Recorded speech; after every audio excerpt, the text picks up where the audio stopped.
आप सभी मसीह भाई बहनों को प्रभु यीशु मसीह के नाम में जय मसीह की। परमेश्वर के नाम की स्तुति और महिमा हो। दोस्तों, आज हम फिर से भजन संहिता से पढ़ेंगे और आज हम पढ़ने वाले हैं भजन संहिता उसका अध्याय 2। दोस्तों, इस भजन संहिता को जब हम पढ़ते हैं हमें हमेशा याद रखना चाहिए कि परमेश्वर अपने वचनों के द्वारा हम सभी से बात करते हैं। और आज इस वचन के द्वारा हम देखेंगे कि परमेश्वर हम सभी से क्या बातें करते हैं और हमें अपने वचन से क्या बताते हैं। इसके लिए जब हम इस वचन को पढ़ते हैं अपने आप को तैयार करें, पवित्र आत्मा के द्वारा इन वचनों को समझने के लिए खुद को परमेश्वर के हाथों में समर्पण करें। दोस्तों, वचन में जाने से पहले, वचन को पढ़ने से पहले हमेशा एक बात याद रखें कि प्रार्थना करके ही वचन को पढ़ना चाहिए। तो आइए आज के इस भजन संहिता अध्याय 2 को पढ़ने से पहले हम सब मिलकर प्रार्थना करेंगे कि प्रभु हमें बुद्धि दे ताकि हम इन वचनों की बातों को समझ सके। आइए हम प्रार्थना करेंगे। सर्वशक्तिमान पिता परमेश्वर, हम आपका धन्यवाद करते सुंदर समय के लिए जो आपने हमें दिया। प्रभु, आपके नाम की स्तुति और महिमा हो। आज के दिन के लिए धन्यवाद। आज के वचन के लिए खासकर हम प्रार्थना करते हैं। भजन संहिता अध्याय 2 परमेश्वर हम पढ़ने वाले हैं। पवित्र आत्मा, हम आपसे विनती करते हैं कि आप हमारे हृदयों को खोले, अपने मन को खोले परमेश्वर, ताकि हम आपके वचनों को ग्रहण कर सकें। और जितने भी भाई बहन लोग आज इस वीडियो को देख रहे हैं, आज ये वचन सुनने वाले हैं, परमेश्वर उनके जीवन में आपका अनुग्रह आए, आपकी आशीष आए। जो व्यक्ति परमेश्वर पिता उदास है वो शांति पाए, जो बीमार हैं वो चंगाई पाए, जिनका उद्धार नहीं हुआ उनका उद्धार होने पाए। धन्यवाद पिता, वचनों को पढ़ने के लिए सामर्थ दें। सारा आदर महिमा आपको देते हैं। प्रार्थना सुनने के लिए धन्यवाद। यीशु मसीह के धन्य नाम से मांगते हैं, सुनकर कबूल करे स्वर्गीय पिता, आमीन। मेरे प्रिय लोगों, मैं आपको बताना चाहता हूं कि आज हम जो भजन संहिता पढ़ने वाले हैं, इस भजन संहिता का जो शीर्षक है वो है परमेश्वर का अभिषिक्त राजा। जी हाँ दोस्तों, भजन संहिता अध्याय 2 के पहले आयत को जब हम पढ़ते हैं, यहाँ लिखा है, जाति जाति के लोग क्यों हल्लड़ मचाते हैं और देश देश के लोग व्यर्थ बातें क्यों सोच रहे हैं। परमेश्वर का वचन कहता है कि जाति जाति के लोग क्यों हल्लड़ मचाते हैं और देश देश के लोग क्यों व्यर्थ बातों को सोचते हैं। दूसरे आयत में लिखा है, यहोवा और उसके अभिषिक्त के विरुद्ध पृथ्वी के राजा मिलकर और हाकिम आपस में सम्मति करके कहते हैं। यहाँ पर हम देखते हैं कि जो लोग यीशु मसीह पर विश्वास करते हैं, परमेश्वर पर विश्वास करते हैं, उनके विरोध में हमेशा दुनिया में जो लोग प्रभु पर विश्वास नहीं करते उनके विरोधी हो जाते हैं, वो उनसे बैर रखने लगते हैं। लेकिन मेरे प्रियो, एक मसीह व्यक्ति को कभी भी दूसरे लोगों से बैर नहीं रखना चाहिए, क्योंकि हमें पता है कि हमारा जो युद्ध है वो मांस और लहू से नहीं है, परंतु इस संसार में प्रभुता करने वाली, इस आकाश में प्रभुता करने वाली दुष्ट आत्माओं की सेना से है। इसीलिए अपने आप को हमेशा दीन करके रखें और दूसरों के लिए प्रार्थना भी करें। 3 आयत में लिखा है, आओ हम उनके बंधन तोड़ डालें और उनकी रस्सियों को अपने ऊपर से उतार फेंकें। जो चीज़ आज आपके जीवन में है, अगर आप प्रभु यीशु मसीह पर विश्वास करते हैं और सांसारिक बातें आपको बांध कर रखी हुई हैं, रीति रिवाज में आप जकड़े हुए हैं, ये वचन कहता आओ हम उसे उतार कर फेंक दे और उनकी रस्सियों को अपने ऊपर से उतार डालें। आज ज़रूरत है कि हर मसीह व्यक्ति को अपने जीवन को जांचने की, परखने की और फिर उसके अनुसार जीवन जीने की। 4 आयत में लिखा है, वह जो स्वर्ग में विराजमान है हंसेगा, प्रभु उनको ठट्ठों में उड़ाएगा। स्वर्ग में विराजमान कौन है? परमेश्वर है। जो आज आपके जीवन में बुरी चीज़ों को लेकर आते हैं, आपको परेशान करते हैं, परमेश्वर उनका न्याय करेगा। आप किसी का न्याय ना करें। आप प्रार्थना करें कि सही समय आने पर परमेश्वर सबका न्याय करेगा। आज आपके विरुद्ध में जो लोग बातें करते हैं उनको देखकर परमेश्वर हंसता है, उनको देखकर पता है परमेश्वर को कि अंत के समय में उनका क्या होने वाला है। इसीलिए न्याय परमेश्वर के हाथों में छोड़ दे। 5 आयत में लिखा है, तब वह उनसे क्रोध में बातें करेगा और क्रोध में कहकर उन्हें घबरा देगा।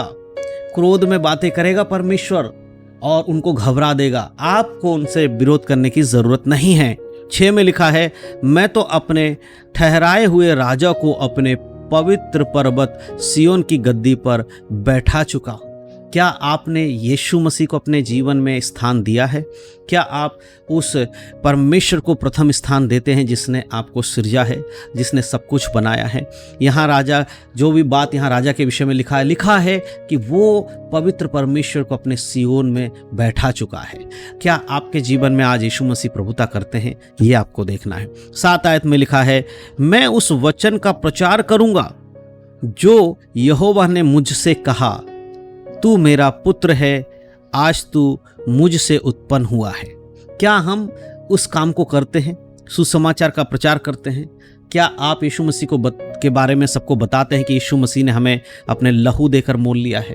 ये एक विश्वासी के लिए सबसे इंपॉर्टेंट काम है कि वो लोगों को बताए कि कैसे यीशु मसीह ने उनके जीवन में काम किया है।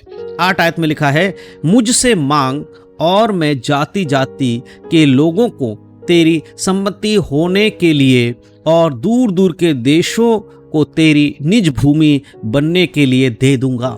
हमें अपनी जरूरतों के लिए परमेश्वर से प्रार्थना करना है। परमेश्वर ही हमें सब कुछ देते हैं।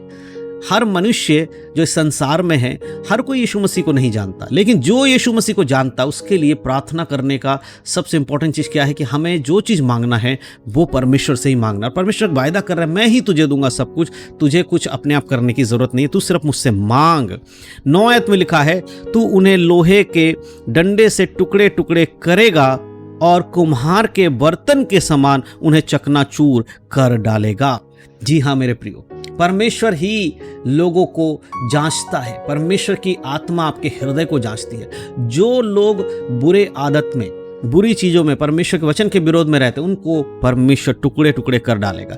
लोहे के दंड से जब यीशु मसीह का न्याय सिंहासन लगेगा, जब यीशु मसीह न्याय करने बैठेंगे, तब भले बुरे सबका प्रतिफल आपको दिया जाएगा। आप मसीह होकर भले काम करेंगे तो भला प्रतिफल मिलेगा। मसीह होने के बाद अगर आप बुरा काम करेंगे तो आपको बुरा प्रतिफल मिलेगा, आपको दंडित भी किया जाएगा। इसीलिए ये ना सोचें कि दंड केवल अन्य जातियों के लिए है, दंड मसीह लोगों के लिए भी, अगर वो सही रीति से जीवन नहीं जीते। 10 में लिखा है, इसीलिए अब हे राजाओं, हे बुद्धिमानों, हे पृथ्वी के न्यायियों, ये उपदेश ग्रहण करो। चेतावनी है, अब परमेश्वर चेतावनी देके कह रहा है।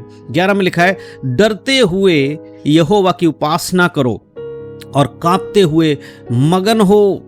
डरते हुए यहोवा की उपासना करो। आज बहुत सारे लोग मजाक में परमेश्वर की उपासना कर रहे होते हैं। उन्हें कोई फर्क नहीं पड़ता परमेश्वर चर्च में है, घर में है, कहाँ परमेश्वर की उपस्थिति हो रही, कोई फर्क नहीं पड़ता। जैसे जीना है, जैसे आराधना करना कर रहे हैं। लेकिन ऐसा नहीं, परमेश्वर ठट्टों में नहीं उड़ा जाता, डर से करना है क्योंकि वो महान परमेश्वर है।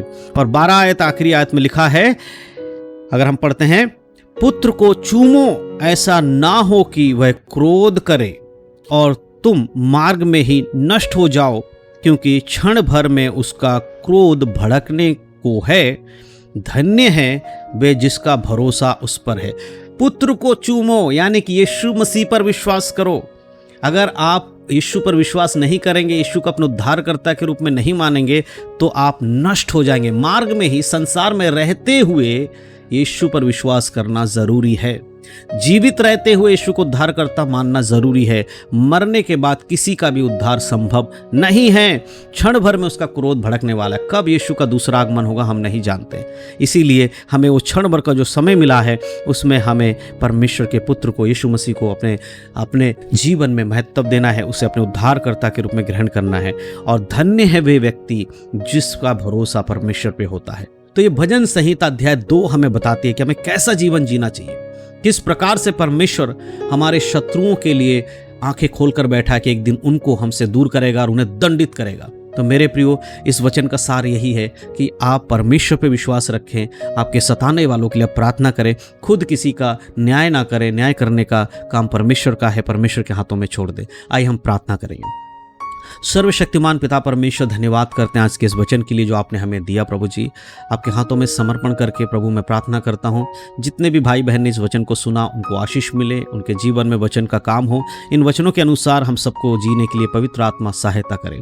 धन्यवाद के साथ पिता परमेश्वर, सभी भाई बहनों को आपके हाथों में समर्पण करता हूँ। इस वीडियो को परमेश्वर देखने वाले भाई बहनों को भी आपके हाथों में समर्पण करते हुए सारा आदर महिमा आपको देते यीशु के धन्य नाम से मांगता, सुने और कबूल करे स्वर्गीय पिता।